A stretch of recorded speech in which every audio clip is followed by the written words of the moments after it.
नमस्कार मित्रों, desire point channel के एक नए वीडियो लेक्चर में मैं हूं अमित दुबे। और आज के इस वीडियो लेक्चर से हम क्लास 10th की हिंदी स्टार्ट कर रहे हैं। और आज के इस वीडियो लेक्चर में हम कक्षा 10 हिंदी के प्रथम अध्याय मित्रता का अध्ययन करेंगे। जैसा कि आप सबको पता है कि इसके रचयिता आचार्य रामचंद्र शुक्ल हैं। तो इस वीडियो में आगे बढ़ने से पहले मैं आप सबसे एक छोटा सा प्रॉमिस करता हूं कि जब ये वीडियो लेक्चर कंप्लीट होगा तो आपके लिए ये चैप्टर धुआं होने वाला है। यानी बहुत ही बारीकी से और बहुत सरल शब्दों में मैं आज आपको ये चैप्टर पढ़ाने वाला हूँ। और आज के बाद ये चैप्टर आपके लिए बहुत ही ज़्यादा आसान हो जाएगा। तो यहाँ पर कहते हैं कि जब कोई युवा पुरुष अपने घर से बाहर निकलकर बाहरी संसार में अपनी स्थिति जमाता है, यानी अपना प्रभाव जमाता है, यानी जब आप अपने घर से बाहर निकलते हैं तब पहली कठिनता उसे मित्र चुनने में पड़ती है। तब आपकी सबसे पहली समस्या यही होती है कि आप मित्र कैसे बनाएं या फिर आप किसे अपना मित्र बनाएं। यदि उसकी स्थिति बिल्कुल एकांत और निराली नहीं रहती। एकांत और निराली मतलब एकांत वो जिसे अकेले में रहना पसंद हो, निराला मतलब जो अपनी ही दुनिया में मस्त रहता हो। तो यदि उसकी स्थिति बिल्कुल एकांत और निराली नहीं रहती तो उसकी जान पहचान के लोग धड़ाधड़ बढ़ते जाते हैं और थोड़े ही दिनों में कुछ लोगों से उसका हेल मेल हो जाता है, यानी बातचीत शुरू हो जाती है। तो अगर आप एकांत माहौल में नहीं रहते और आपका स्वभाव निराला नहीं है तो आपके मित्रों की संख्या बहुत तेज़ी से बढ़ती है। लेकिन अगर आपको अकेलापन पसंद है तो आपके मित्रों की संख्या बहुत धीमी गति से बढ़ती है और कभी कभी ऐसी स्थिति होती है कि मित्र ही नहीं बनते। ठीक है, यही हेलमेल बढ़ते बढ़ते मित्रता के रूप में परिणत हो जाता है। यानी यही हेलमेल बढ़ते बढ़ते मित्रता का रूप ले लेता है। मित्रों के चुनाव की उपयुक्तता पर उसके जीवन की सफलता निर्भर हो जाती है। यानी आप जीवन में कितने सफल होंगे ये पूरी तरह से, या फिर ऐसे कह सकते हैं कि आप जीवन में कितने सफल होंगे ये एक तरह से इस बात पर भी निर्भर करता है कि आपके मित्र कैसे हैं। कहा जाता है कि अगर किसी व्यक्ति के बारे में जानना है तो पहले उसके मित्रों के बारे में जानिए। जैसे उसके मित्र होंगे वैसा ही वह व्यक्ति होगा। तो वही चीज़ वो कह रहे हैं कि मित्रों के चुनाव की उपयुक्तता पर उसके जीवन की सफलता निर्भर हो जाती है। यानी आपका मित्र कैसा है ये प्रभाव पड़ेगा आपके जीवन की सफलता पर। अगर अच्छा मित्र है तो आप सफल होंगे और बेकार मित्र है तो आपको ऐसे दलदल में फंसाएगा कि आप जीवन में कभी भी आगे नहीं बढ़ पाएंगे। क्योंकि संगति का गुप्त प्रभाव हमारे आचरण पर बड़ा भारी पड़ता है। यानी जैसी आपकी संगति होगी वैसे ही आप बन जाएंगे। तो इसीलिए कहा जाता है कि हमें बहुत सोच समझ कर लोगों की संगत करनी चाहिए। हम लोग ऐसे समय में समाज में प्रवेश करके अपना कार्य आरंभ करते हैं जबकि हमारा चित्त कोमल और हर तरह का संस्कार ग्रहण करने के योग्य रहता है।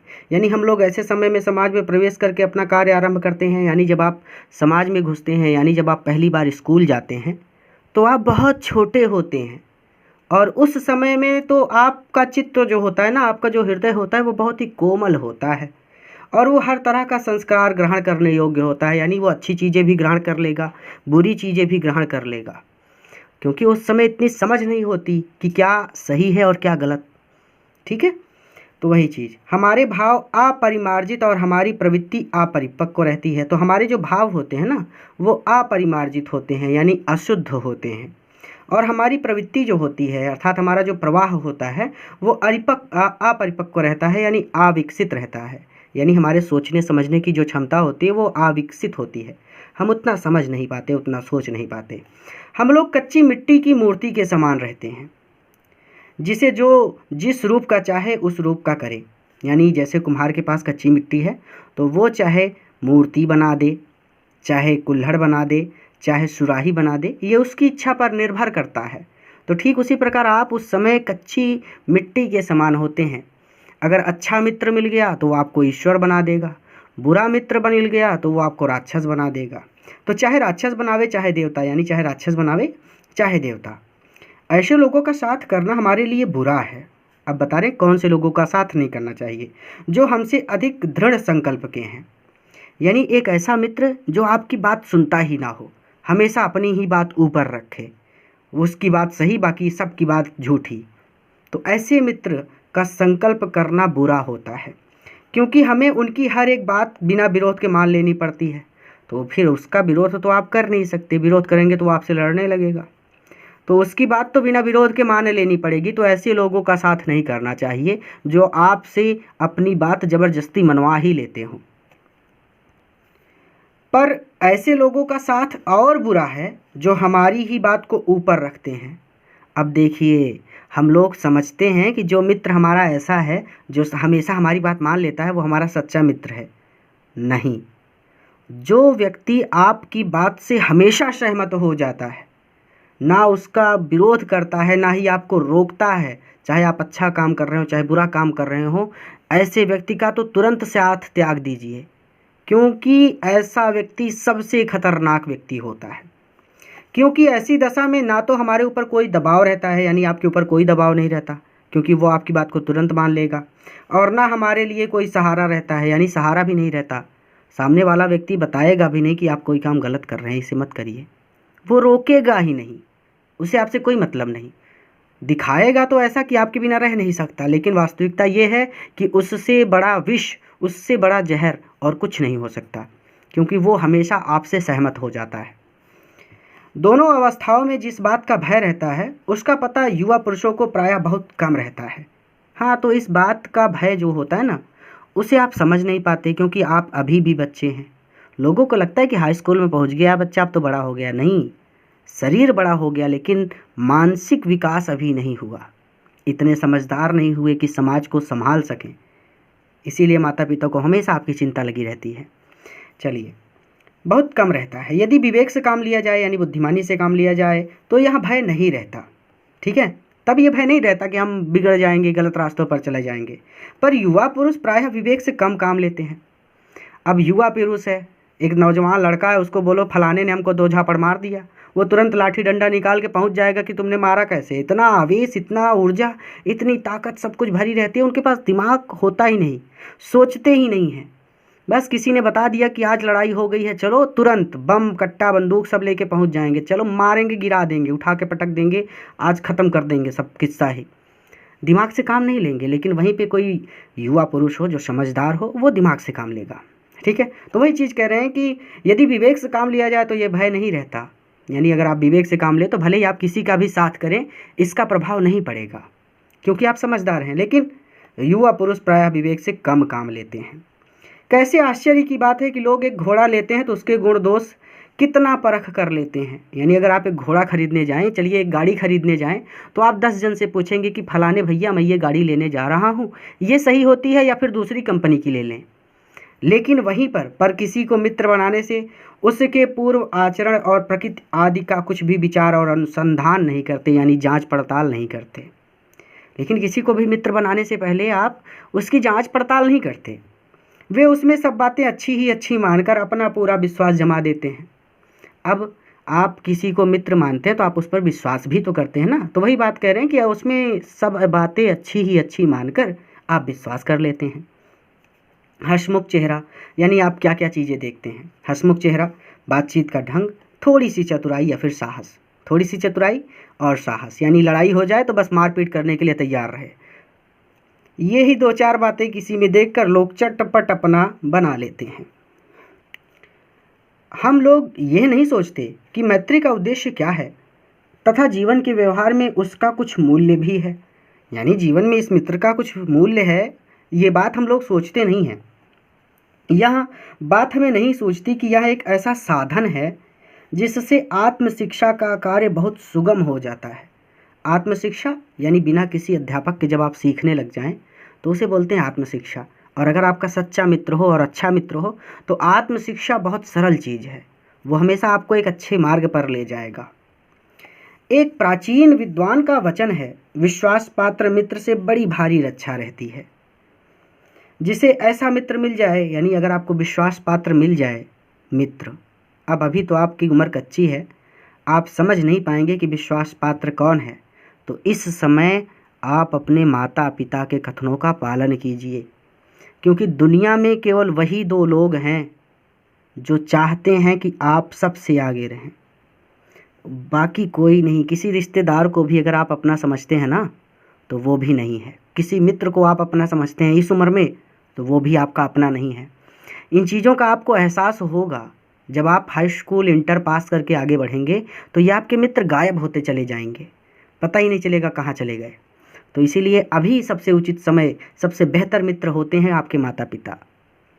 चलिए, तो जिसे ऐसा मित्र मिल जाए, आपको मित्र मिले हुए हैं, आपके माता पिता ऐसे मित्र हैं आपके जिन्हें इस संसार का बहुत सारा ज्ञान है, उसे समझना चाहिए कि खजाना मिल गया। यानी अगर आपको मिल ही गया कोई मित्र इस उम्र में, तो ये समझिए कि आपको खजाना मिल गया है। विश्वास पात्र मित्र जीवन की एक औषधि है। जैसे बीमार होते हैं, दवा खा लेते हैं तो ठीक हो जाते हैं, ठीक उसी तरह से विश्वास पात्र मित्र भी जो होता है ना, वो जीवन में दवा का काम करता है। कितनी भी भारी समस्या हो, भारी से भारी समस्या हो, वो मित्र हमेशा आपके साथ खड़ा रहेगा। हमें अपने मित्रों से यह आशा रखनी चाहिए कि वे उत्तम संकल्पों में हमें दृढ़ करेंगे। यानी अगर हम कोई कार्य करने का बेड़ा उठाते हैं, तो हमारे मित्र हमारा साथ देंगे, वो हमारा हौसला बढ़ाएंगे, दोषों और त्रुटियों से हमें बचाएंगे। अर्थात कोई गलत काम करते हैं तो वो हमें सलाह देंगे कि फलाने भैया ये काम मत करो, इसमें फंस जाओगे। हमारे सत्य, पवित्रता और मर्यादा के प्रेम को पुष्ट करेंगे। यानी वो हमारी सत्यता, पवित्रता और मर्यादा को बनाए रखेंगे। जब हम कुमार्ग पर पैर रखेंगे, कुमार्ग मतलब गलत रास्तों पर, तब वे हमें सचेत करेंगे। तो हमें बताएंगे कि फलाने इस रास्ते पर मत जाओ, नहीं तो आगे बहुत भयानक संकट आने वाला है। जब हम हतोत्साहित होंगे, यानी निराश हो जाएंगे, कुछ करने का मन नहीं करेगा, उत्साह समाप्त हो जाएगा, तब वे हमें उत्साहित करेंगे। तो वो हमें उत्साहित करेंगे। सारांश यह है कि हमें उत्तमता पूर्वक जीवन निर्वाह करने में हर तरह से सहायता देंगे। अर्थात इसका पूरा कहने का मतलब ये है कि आप अपना जीवन अच्छे से जी सकें, इसमें आपका मित्र आपकी बहुत सहायता करेगा। सच्ची मित्रता से उत्तम वैद्य की सी निपुणता और परख होती है। तो कह रहे हैं कि सच्ची मित्रता में उत्तम से उत्तम वैद्य, जो सबसे अच्छा डॉक्टर होता है, उसकी तरह निपुणता और परख होती है। यानी वो आपको जानता है हर एक तरह से। जैसे अच्छा डॉक्टर होता है, वो मरीज को देखते ही उसकी बीमारी पकड़ लेता है, उसी तरह से सच्चा मित्र होता है, वो आपको देखते ही बता देगा कि आप प्रसन्न हैं या फिर उदास हैं, आप पर संकट है या फिर आप आगे बढ़ रहे हैं।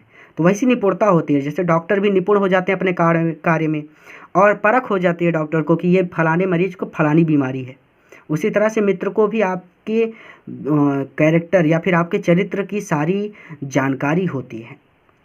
अच्छी से अच्छी माता का आशा धैर्य और कोमलता होती है।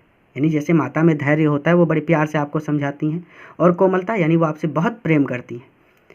तो ऐसी ही मित्रता करने का प्रयत्न पुरुष को करना चाहिए।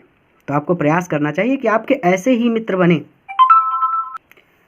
छात्रावास में तो मित्रता की धुन सवार रहती है। यानी जिस समय में आप हैं, इस समय की बात हो रही है कि छात्रावास में तो मित्रता की धुन सवार होती है। जितने मित्र हों, गिनाते हैं लोग कि हमारे 200 मित्र हैं, हमारे 250 मित्र हैं, हमारे हर गांव में मित्र हैं, हमारे हर जिले में मित्र हैं, अरे हमारे तो विदेशों में भी मित्र हैं। तो कहने का मतलब छात्रावास में मित्रता की धुन सवार रहती है।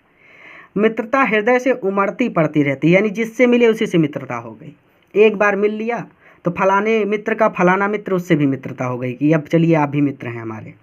पीछे के जो स्नेह बंधन होते हैं, उनमें ना तो उतनी उमंग रहती है, ना उतनी खिन्नता। खिन्नता मतलब दुख या फिर उदासी। बाल मैत्री में जो मग्न करने वाला आनंद होता है, यानी बच्चों की मित्रता में जो प्रसन्न कर देने वाला आनंद होता है, जो हृदय को बेधने वाली ईर्ष्या और खिन्नता होती है, वह और कहाँ। यानी अगर आपका कोई मित्र है और आपका मित्र किसी और को अपना मित्र बना लेता है, तो बड़ी ईर्ष्या होती है कि देखो इसको मैं अपना बेस्ट फ्रेंड मान रहा था और ये फलाने के पीछे पागल है। तो वही चीज़ कह रहे हैं कि बाल मैत्री में जो मग्न कर देने वाला आनंद होता है, यानी जब दो बच्चे हैं और दोनों एक दूसरे के मित्र हैं, तो वो एकदम मस्त आनंद में रहते हैं। किसी का पेड़ चुरा लाएंगे, किसी का सर फोड़ देंगे, कहीं ना कहीं वो अपनी ऊट पटांग हरकतें करते रहते हैं। और जो हृदय को बेधने वाली ईर्ष्या, यानी अगर आपका बेस्ट फ्रेंड किसी और को अपना मित्र बना ले और आप पर ध्यान ना दे, तो बड़ी ईर्ष्या होती है और खिन्नता होती है। खिन्नता मतलब उदासी।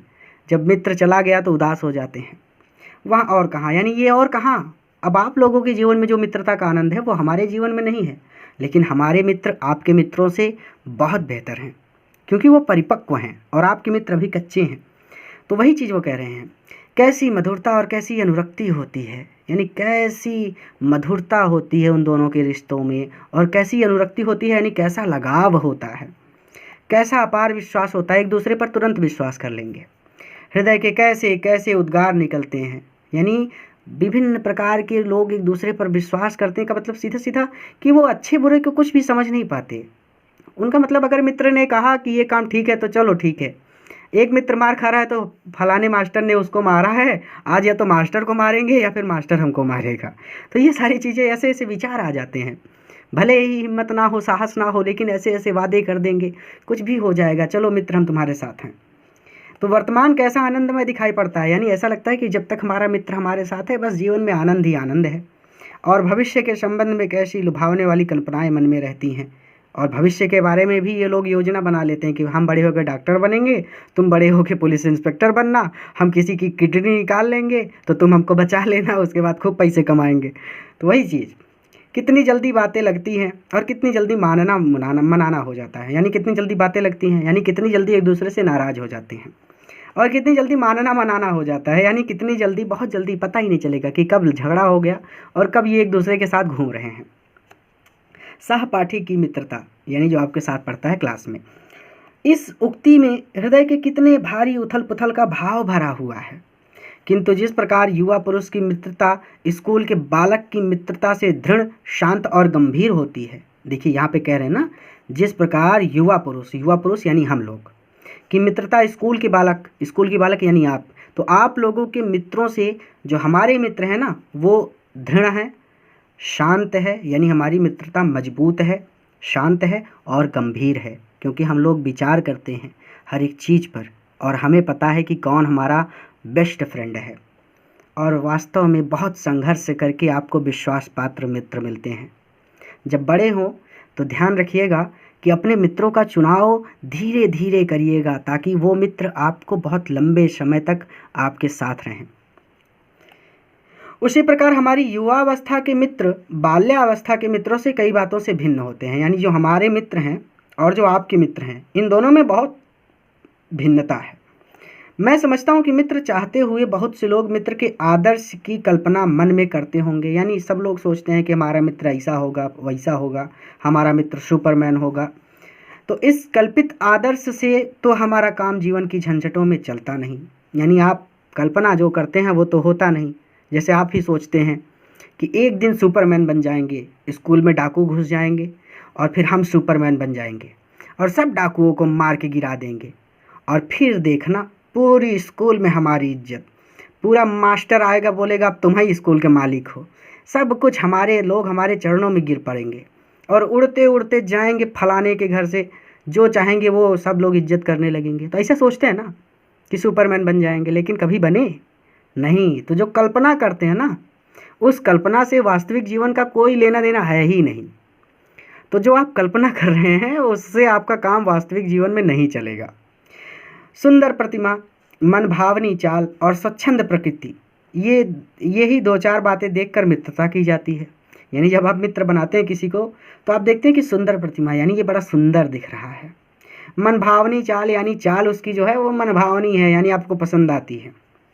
स्वच्छंद प्रकृति, यानी वो कहीं किसी से बंधा हुआ नहीं, एकदम स्वच्छंद है, जहाँ चाहे तहाँ चला गया, जो चाहे तो कर लिया, वही चीज़। तो ये दो चार बातें देखकर मित्रता की जाती है। पर जीवन संग्राम में, यानी जीवन के युद्ध में साथ देने वाले मित्रों में इनमें से कुछ अधिक बातें चाहिए, इससे भी ज़्यादा बातें चाहिए जीवन के संग्राम में युद्ध करने वाले मित्रों में। क्या मित्र केवल उसे नहीं कहते जिसके गुणों की तो हम प्रशंसा करें पर जिससे हम स्नेह न कर सकें, यानी प्रशंसा कर रहे हैं लेकिन स्नेह नहीं है, प्यार नहीं है उससे, जिससे हम अपने छोटे मोटे काम तो निकालते जाएं। यानी लड़ाई हो गई तो फलाने भैया चलो ना हमको मारा है, अब वो मित्र गया मारा, उसको मार पीट के आ गया, और आपने क्या किया बाद में, जब जैसे ही वो आपसे अलग हुआ आपने बोला अरे ये तो बेकार है, ये डाकू है, ये तो बहुत गंधैला लड़का है। तो पर भीतर ही भीतर घृणा करते रहे, यही वो घृणा वाली बात है कि अंदर ही अंदर घृणा है, लेकिन जब किसी ने एक झापड़ मार दिया तो उसी की याद आएगी कि चलो भैया वही बचाएंगे हमको। मित्र सच्चे पथ प्रदर्शक के समान होना चाहिए, यानी मित्र ऐसा होना चाहिए जो आपको सच्चे मार्गों पर ले चले, अर्थात आपको भटकने ना दे, जिस पर हम पूरा विश्वास कर सकें भाई के समान होना चाहिए, जिसे हम अपना प्रीति पात्र बना सकें। प्रीति पात्र यानी अपने स्नेह का पात्र, अपने प्रेम का पात्र। हमारे और हमारे मित्र के बीच सच्ची सहानुभूति होनी चाहिए, ऐसी सहानुभूति जिससे एक की हानि लाभ को दूसरा अपना हानि लाभ समझे। यानी अगर मित्र का नुकसान हो गया तो समझना चाहिए कि हमारा भी नुकसान हो गया। मित्रता के लिए यहाँ आवश्यक नहीं है कि दो मित्र एक ही प्रकार का कार्य करते हों या एक ही रुचि के हों। यानी ये जरूरी नहीं है कि फलाने इंस्पेक्टर हैं तो उनका मित्र भी इंस्पेक्टर होगा, नहीं। इसी प्रकार प्रकृति और आचरण की समानता भी आवश्यक या वांछनीय नहीं है। आवश्यक वांछनीय यानी जरूरी, ठीक है। तो प्रकृति और आचरण की समानता भी आवश्यक नहीं है, जरूरी नहीं है। यानी उस व्यक्ति की प्रकृति अलग अलग हो सकती है, ठीक है, आचरण अलग अलग हो सकते हैं। प्रकृति मतलब, कहने का मतलब आचरण और प्रकृति, प्रकृति मतलब कुछ लोगों का प्रकृति होता है, आचरण और प्रकृति एक जैसे ही आप समझ सकते हैं। जैसे कुछ लोगों की आदत होती है कि वो लड़ाई झगड़ा पसंद करते हैं, कुछ लोगों की आदत होती है वो पढ़ाई में ही जुटे रहते हैं।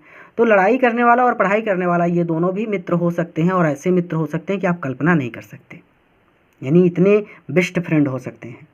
मित्रता के लिए ये जरूरी नहीं है कि एक ही क्षेत्र में हो सब लोग या एक जैसा ही आचरण रखते हों। दो भिन्न प्रकृति के मनुष्यों में बराबर प्रीति और मित्रता रही है। देखिए कहते हैं कैसे कि राम धीर और शांत प्रकृति के थे, लक्ष्मण उग्र और उद्धत स्वभाव के थे। तो जो राम थे वो बहुत शांत थे, लेकिन जो लक्ष्मण थे वो तो कहते थे तुरंत परमाणु बम दाग दो, पूरा रावण ही खत्म, पूरी लंका ही खत्म। तो राम कहते थे नहीं नहीं, अभी परमाणु बम मत दागो, अभी छोटी सी बंदूक फायर करो और देखो कि दगता है कि नहीं उधर से। नहीं, लक्ष्मण कहते थे अरे छोड़िए भैया, ये छोटी मोटी बंदूक दागने से कोई फायदा नहीं हो रहा, परमाणु बम मारो, सीधा खत्म, युद्ध ही खत्म। पर दोनों भाइयों में अत्यंत प्रगाढ़ स्नेह था, लेकिन दोनों एक दूसरे से बहुत ज़्यादा प्रेम करते थे। उदार तथा उच्चाशय कर्ण और लोभी दुर्योधन। उदार उच्चाशय कर्ण यानी कर्ण जो थे वो श्रेष्ठ थे, वो उदार थे। उच्चाशय, उच्चाशय की बात करें तो उच्चाशय मतलब ऊंचे विचारों वाला, ठीक है। वो लोभी दुर्योधन के स्वभाव में कुछ विशेष समानता ना थी। यानी कर्ण और दुर्योधन ये दोनों आचरण से तो एकदम विपरीत थे, लेकिन कर्ण ने अपनी मित्रता के लिए अपने प्राण त्याग दिए, अपने भाइयों को भी छोड़ दिया और अपने मित्र का साथ दिया। सोचिए, ऐसे मित्र मिलना आसान थोड़ी है, यह संभव है, पर उन दोनों की मित्रता खूब निभाई। यह कोई बात नहीं है कि एक ही स्वभाव और रुचि के लोगों में ही मित्रता हो सकती है। समाज में विभिन्नता देखकर लोग एक दूसरे की ओर आकर्षित होते हैं। कैसे? जो गुण हम में नहीं है, हम चाहते हैं कि कोई ऐसा मित्र मिले जिसमें वो गुण हो। यानी अगर हम पढ़ने में तेज नहीं हैं तो हम सोचते हैं जो क्लास का टॉपर है, अगर ये हमारा मित्र बन जाए तो सारी की सारी क्वेश्चन तो हम नकल करके पास कर लेंगे। वही चीज़, तो आपका स्वभाव अलग, आप दूसरे मित्र में वो चीज़ें ढूंढेंगे जो आप में नहीं है। चिंताशील मनुष्य प्रफुल्लित चित्त का साथ ढूंढता है। यानी कोई ऐसा आदमी है जो हमेशा चिंता में रहता है तो वो सोचेगा कि कोई ऐसा मित्र बने जो प्रसन्न, मतलब हमेशा खुश रहता हो। निर्बल बली का, यानी अगर कोई कमज़ोर है तो वो ताकतवर का।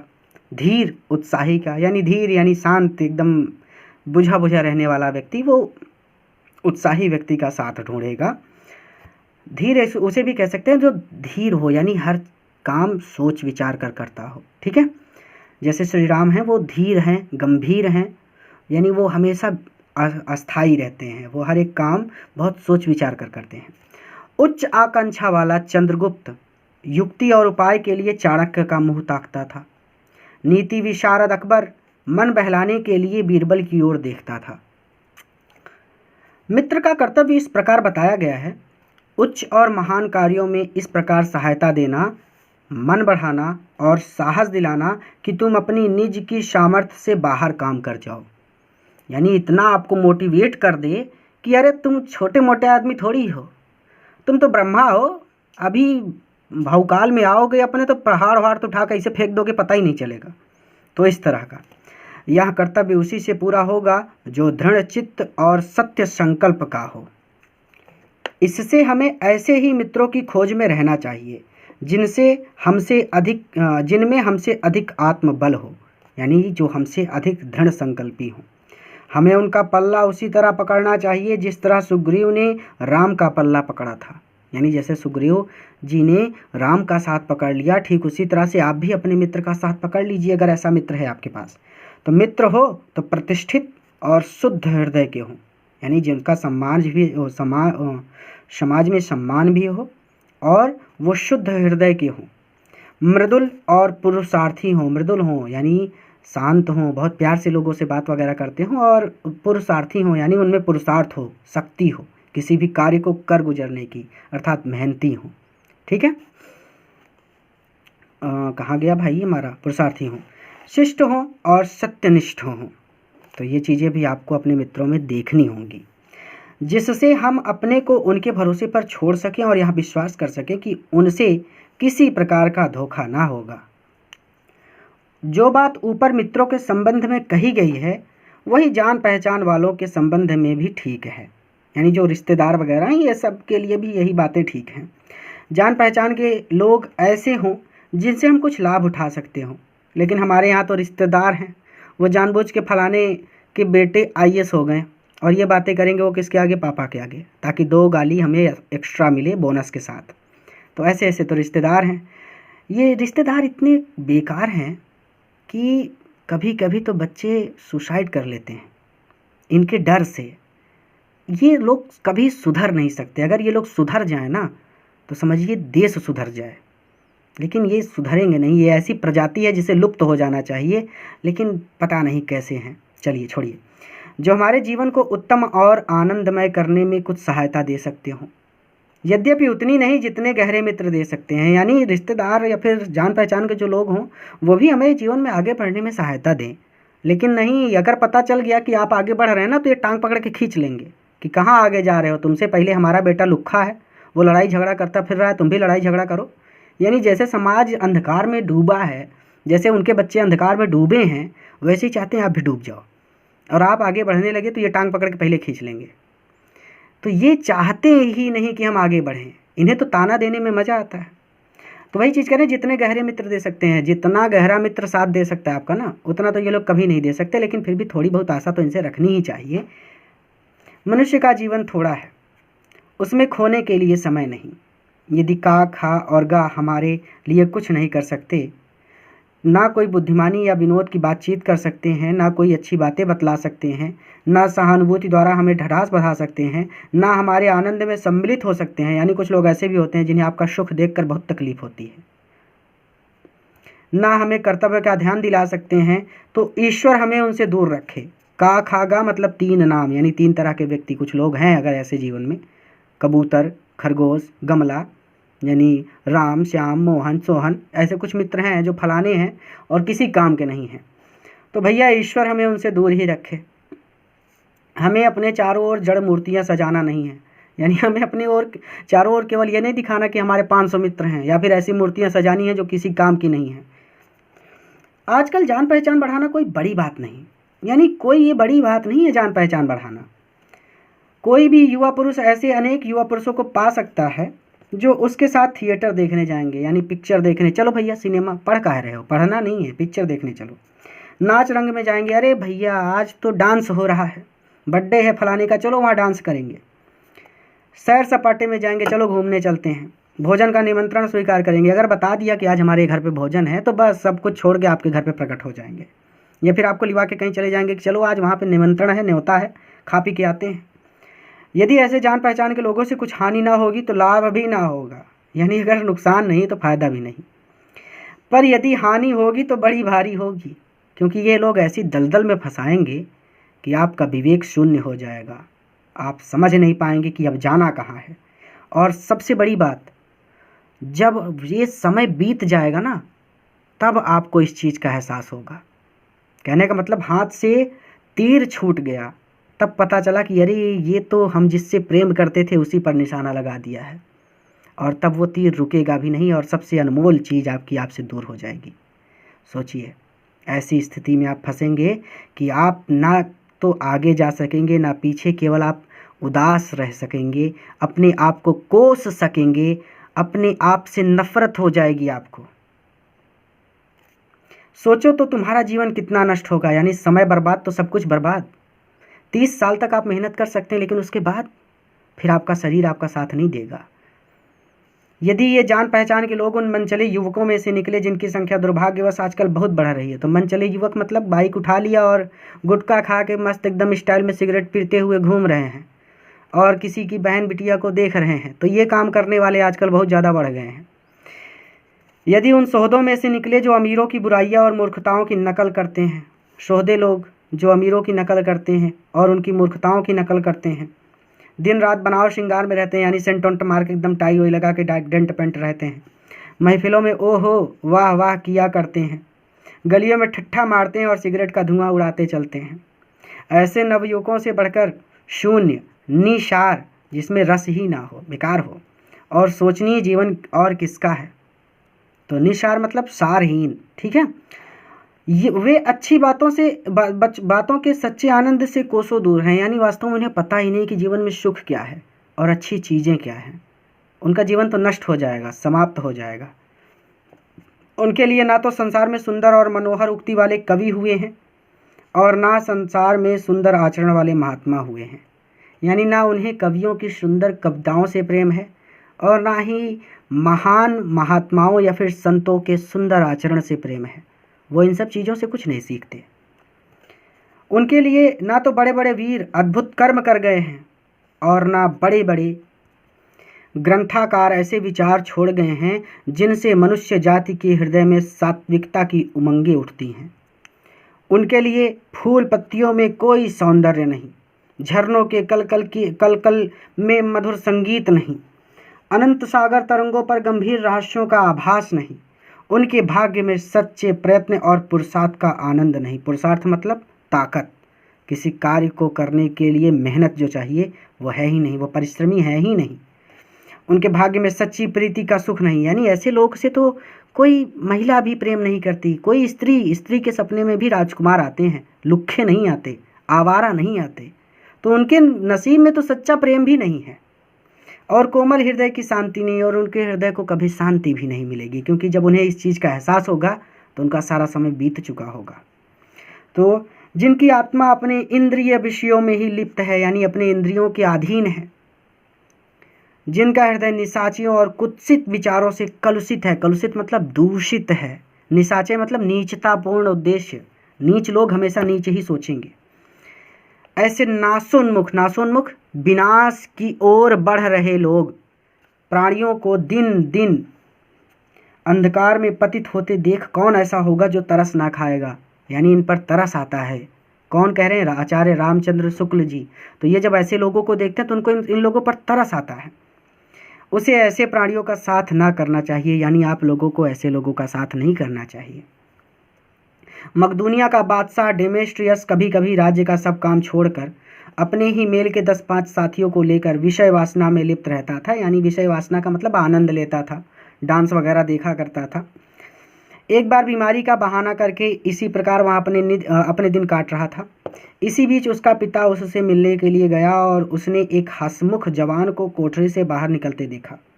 जब पिता कोठरी के भीतर पहुंचा तब डेमेट्रियस ने कहा, ज्वर ने मुझे अभी छोड़ा है, यानी बुखार ने मुझे अभी छोड़ा है। तो पिता ने कहा, हाँ ठीक है, वहाँ मुझे दरवाजे पर मिला था, यानी तुम्हारा मित्र जो बुखार है ना वो मुझे दरवाजे पर मिला था, यानी ताना मार रहा है उसका पिता। कुसंग का ज्वर यानी बुरी संगति का बुखार सबसे भयानक होता है। ज्वर मतलब बुखार। तो यह केवल नीति और सद्वृत्ति का ही नाश नहीं करता बल्कि बुद्धि का भी क्षय करता है, यानी आपकी बुद्धि को भी समाप्त कर देगा। किसी युवा पुरुष की संगति यदि बुरी होगी तो वह उसके पैरों में बंधी चक्की के समान होगी जो दिन दिन उसे अवनति के गड्ढे में गिराती जाएगी। अवनति मतलब आपको समाप्त ही कर देगी एक तरह से। अवनति का सीधा मतलब होता है पतन से, ठीक है, आपका नाश हो जाएगा। गिराती जाएगी, गड्ढे में गिराती जाएगी, तो जो दिन दिन उसे अवनति के गड्ढे में गिराती जाएगी, और यदि अच्छी होगी तो सहारा देने वाली बाहों के समान होगी जो उसे निरंतर उन्नति की ओर उठाती जाएगी।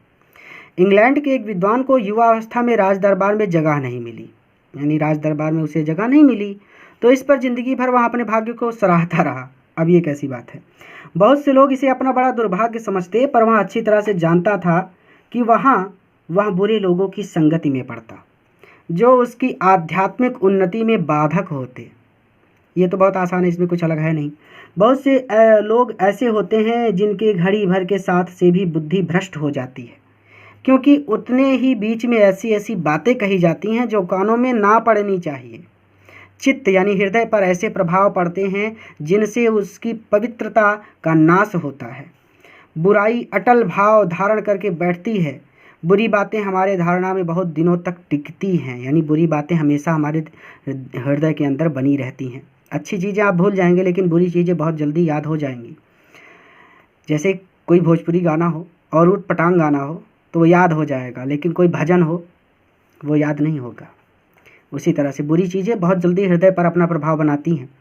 इस बात को प्रायः सभी लोग जानते हैं कि भद्दे व फूहड़ गीत, यहाँ पे वो एग्जाम्पल दिया गया है कि भद्दे व फूहड़ गीत जितनी जल्दी ध्यान में चढ़ते हैं उतनी जल्दी कोई गंभीर या अच्छी बात नहीं। एक बार एक मित्र ने मुझसे कहा कि उसने लड़कपन में कहीं से एक बुरी कहावत सुन पाई थी, यानी अपने बचपन में एक बुरी कहावत सुनी थी जिसका ध्यान वह लाख चेष्टा करता है कि ना आए, पर बार बार आता है, यानी अब तक उसे नहीं भूल पाया। जिन भावनाओं को हम दूर रखना चाहते हैं, जिन बातों को हम याद करना नहीं चाहते, वे बार बार हृदय में उठती हैं और बेधती हैं, यानी हृदय को बेधती हैं, अर्थात आपको बुरा महसूस कराती हैं। अतः तुम पूरी चौकसी रखो, यानी पूरी तरह से तुम ये ध्यान रखो, ऐसे लोगों को कभी साथी ना बनाओ जो अश्लील, अपवित्र और फूहड़ बातों से तुम्हें हंसाना चाहते हैं, यानी जो लोग गंदी बातें करते हैं, इन लोगों को कभी मित्र मत बनाओ। सावधान रहो, ऐसा ना हो कि पहले पहल तुम इन्हें एक बहुत सामान्य बात समझो और सोचो कि एक बार ऐसा हुआ फिर ऐसा ना होगा, अथवा तुम्हारे चरित्र बल का ऐसा प्रभाव पड़ेगा कि ऐसी बातें बकने वाले आगे चलकर आप सुधर जाएंगे। नहीं, ऐसा नहीं होगा। यानी अगर आपको लगता है कि ऐसी बातें सुन रहे हैं भले ही आप, लेकिन आगे चलकर आप सुधर जाएंगे, ऐसा होने वाला नहीं है। ठीक है, तो सावधान रहो, ऐसा ना हो कि पहले पहल तुम इसे एक बहुत सामान्य बात समझो और सोचो कि एक बार ऐसा हुआ फिर ऐसा ना होगा, अथवा नहीं तो तुम्हारे चरित्र बल का ऐसा प्रभाव पड़ेगा कि ऐसी बातें बकने वाले आगे चलकर आप सुधर जाएंगे। नहीं, ऐसा नहीं होगा। जब एक बार मनुष्य अपना पैर कीचड़ में डाल देता है तब फिर यहाँ नहीं देखता कि वह कहाँ और कैसी जगह पैर रखता है। यानी एक बार पैर में कीचड़ लग गया तो फिर चलो कोई बात नहीं, जैसे नया नया जूता लिया, अब उसको बचा रहे हो कि कहीं कीचड़ ना लग जाए, कीचड़ ना लग जाए, तो बहुत ध्यान से चलोगे। लेकिन अगर एक बार कीचड़ में पैर पड़ गया तो आप सोचो कि चलो अब तो लग ही गया है, अब तो धुलना पड़ेगा ही, चलो चलते हैं चाहे जहाँ पैर पड़े। धीरे धीरे उन बुरी आदतों बातों में अभ्यस्त होते होते तुम्हारी घृणा कम हो जाएगी, यानी तुम्हारी भी उन बातों को बोलने की आदत लग जाएगी। तुम्हारा विवेक कुंठित हो जाएगा, यानी तुम सही और गलत सोच नहीं पाओगे, समझ नहीं पाओगे, और तुम्हें भले बुरे की पहचान ना रह जाएगी, यानी वही बात। अंत में होते होते तुम भी बुराई के भक्त बन जाओगे। अतः हृदय को उज्ज्वल और निष्कलंक रखने का सबसे अच्छा उपाय यही है कि बुरी संगत की छूत से बचो। तो बुरी संगत जैसे छुआछूत की बीमारी होती है ऐसी ही होती है, इससे जितना बच सकते हो बच के रहो। यह एक पुरानी कहावत है, काजल की कोठरी में कैसो हूँ शयानो जाए, एक लीक काजल की लागी है पे लागी है। यानी काजल की कोठरी में कितना भी बुद्धिमान व्यक्ति हो, अगर वो घुस गया तो एक लीक, कम से कम एक निशानी तो काजल की लागी है पे लागी है, लग ही जानी है। तो इसके लेखक हैं आचार्य रामचंद्र शुक्ल। तो यहीं पर ये चैप्टर कंप्लीट होता है। इसे अपने मित्रों के साथ जरूर शेयर कीजिएगा ताकि वो भी इससे लाभ ले सकें। पूरा वीडियो देखने के लिए धन्यवाद। किसी नए वीडियो लेक्चर में किसी नए चैप्टर के साथ मैं आपसे फिर से मिलूंगा।